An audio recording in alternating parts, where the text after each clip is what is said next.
کہ دنیا کی زندگی انسان کو غافل کر دیتی ہے، تو دنیا کی زندگی اسے دھوکے میں نہیں ڈالے گی، شیطان اسے بہکا نہیں سکے گا۔ حاجی بھی ہوں گے، ہم میں سے بہت سے تہجد گزار بھی ہیں، اگر یہ معلوم ہوتا ہے کہ ہمارا راستہ صحیح نہیں ہے، حاجی ہونے کے باوجود رشوت لیتا ہے، حاجی ہونے کے باوجود سود کا کاروبار کرتا ہے، تو پھر کون سا حاجی اور کہاں کی نمازیں؟ تو یہ دنیا کی زندگی اسے غافل نہیں کر سکے گی۔ سب سے پہلا اصول یہی آیت ہے کہ انسان کو دنیا کی متاع، دنیا کی زیب، دنیا کی زینت، دنیا میں موجود آرام اور سکون، دنیا کے نت نئے قسم کی نعمتیں انسان کو اللہ سے غافل کر دیتی ہے۔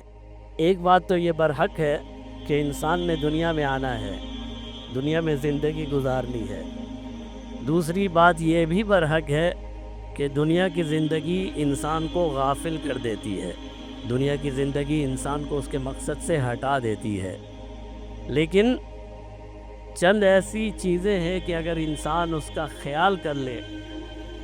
اور اس کے بارے میں احتیاط کر لے تو دنیا کی زندگی اسے دھوکے میں نہیں ڈال سکتی۔ چند ایسے اصول ہیں جو علماء نے بیان فرمائے ہیں کہ اگر انسان، علماء نے کیا بیان فرمائے قرآن میں اور حدیث میں، اللہ نے اور اللہ کے نبی نے بیان فرمائے ہیں، تو علماء نے تو صرف ان کی تشریح کی ہے۔ تو چند ایسے اصول ہیں، اگر انسان انہیں ہمیشہ پیش نظر رکھے تو دنیا کی زندگی اسے دھوکے میں نہیں ڈالے گی، شیطان اسے بہکا نہیں سکے گا، شیطان اسے اللہ کے بارے میں غافل نہیں کر سکے گا۔ اور آج یہ ہمارا سب سے بڑا مسئلہ ہے، ہم ٹھیک ہے نمازی بھی ہیں الحمدللہ، حاجی بھی ہوں گے، ہم میں سے بہت سے تہجد گزار بھی ہیں اور نیکیاں بھی کرتے ہیں، لیکن ایک ایسی زندگی گزار رہے ہیں کہ جس زندگی کو دیکھ کر یہ معلوم ہوتا ہے کہ ہمارا راستہ صحیح نہیں ہے۔ حاجی ہونے کے باوجود رشوت لیتا ہے، حاجی ہونے کے باوجود سود کا کاروبار کرتا ہے، تو پھر کون سا حاجی اور کہاں کی نمازیں؟ بھائی نماز تو صحیح ہے، آپ نے پڑھ لی، اور یہ نہیں ہے کہ بے فائدہ ہے، اللہ تعالیٰ اس کا اجر دینے والے ہیں، لیکن جس طرح نماز ضروری ہے اسی طرح دوسرے احکامات بھی تو ضروری ہیں۔ ہم نماز پڑھ لی، عمرہ کر لیا، حج کر لیا، الحمدللہ داڑھی رکھ لی، لیکن کاروبار ہمارے دیکھیں تو سود پر مبنی ہے، رشوت چل رہی ہے،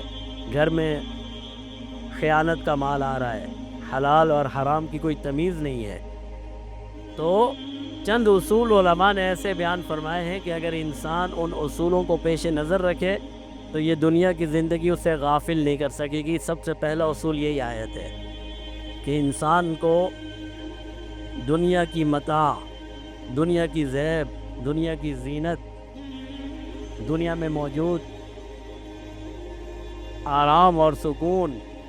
دنیا کے نت نئے قسم کی نعمتیں انسان کو اللہ سے غافل کر دیتی ہے۔ اور اس کی وجہ یہ ہے کہ انسان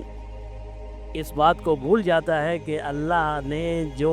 اسے گھر دیا ہے وہ دنیا نہیں ہے، وہ آخرت ہے۔ تلک الدار الآخرۃ نجعلها للذین، تلک الدار الآخرہ، آخرت کا گھر، انسان کا اصل گھر ہے آخرت کا گھر۔ یہ دنیا جتنی بھی خوبصورت ہے، جتنی بھی حسین ہے، جتنی بھی پرفریب ہے، جتنی بھی اس کے اندر نعمتیں ہیں، ماشاءاللہ ایسے ایسے علاقے ہیں کہ انسان کی وہاں جا کر اس کے دل کو فرحت محسوس ہوتی ہے، ایسے ایسے علاقے ہیں کہ اگر انسان اسے ایک بار دیکھ لے تو بار بار اس سے وہاں جانے کا اس کے اندر تڑپ رہتی ہے کہ میں دوبارہ جاؤں۔ یہ ساری خوبصورتی اور ساری زینتیں اور سارے آرام ہمیں یاد رکھنا چاہیے کہ یہ عارضی ہے، چند دن کے لیے ہے، ایک دن اس دنیا نے ختم ہو جانا ہے۔ بھائی ہوگی دنیا کی زندگی کروڑوں سال میں، انکار نہیں کرتا، اگرچہ سائنس کہتی ہے، لیکن ہمارے پاس جو تاریخی ہے، تاریخ سے انسانی تاریخ چل رہی ہے، وہ چند لاکھ سال پر مشتمل ہے، چند لاکھ سال پر مشتمل ہے، لاکھوں ہیں، کروڑوں سال نہیں ہے۔ ان لاکھوں سالوں کی زندگی میں بھی ہوگی لاکھوں سال، اور پتہ نہیں کتنی باقی ہے۔ جناب نبی کریم صلی اللہ علیہ وسلم نے تو ہمیں فرمایا میں اور آخرت اس طرح ہے، بس دنیا اب ختم ہونے والی ہے۔